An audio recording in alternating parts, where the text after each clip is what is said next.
The president's comments on Ukraine. You want to walk up here so you don't get hit? So he says 10 to 12 days. Do you think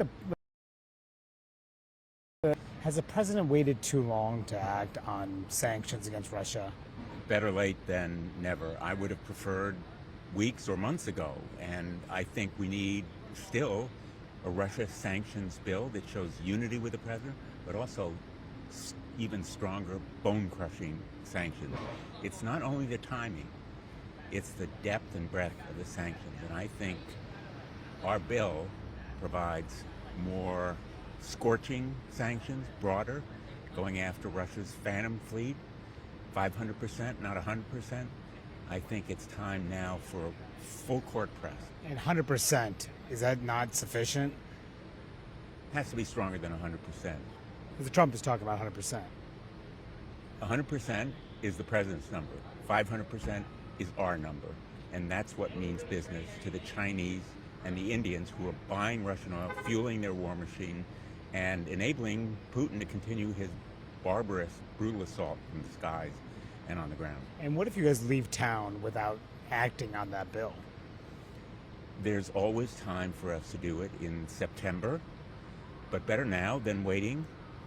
I urge, I demand that the president support our bill and urge Leader Thune to bring it to a floor for a vote.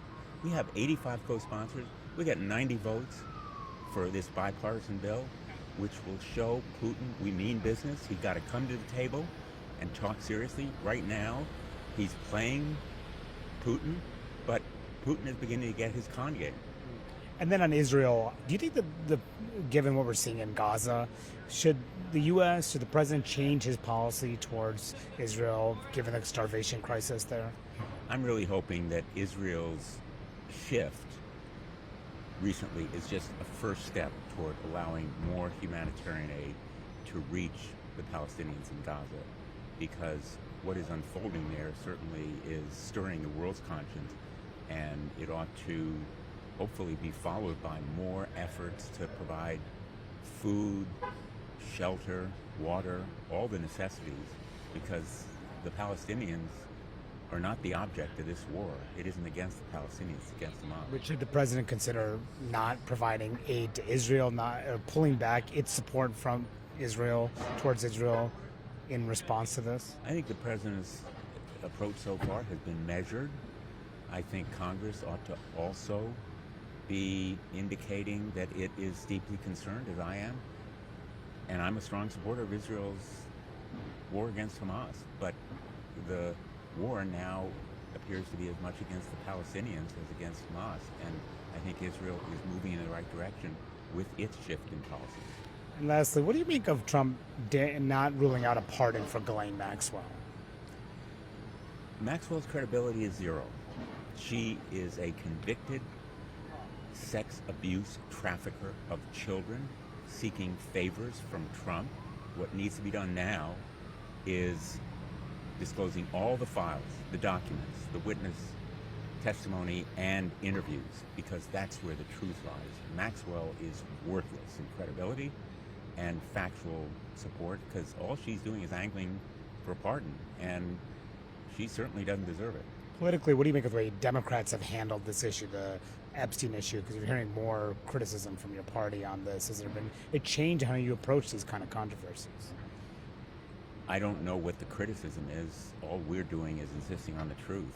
You know, the best way to know the truth is to see the files, not listen to Ghislaine Maxwell, who is a convicted sex trafficker who's harmed real children and now is simply angling for a pardon. All right, I'll let you go. On the Russia stuff, I think Putin finally gets, I think Trump finally gets Putin's game, and now is the time for action. Not waiting weeks, but in fact days, and then supporting our bill this week for 500%, much better than 100%, and broader bone-crushing sanctions on India and China, who are buying Russia's oil and fueling Russia's war machine. Why do you think Trump waited so long on Putin to come to that realization? You know, the bromance is a mystery to me. But clearly, Trump fell for Putin, and I'm grateful that he's fallen out of love. Okay. Very different time.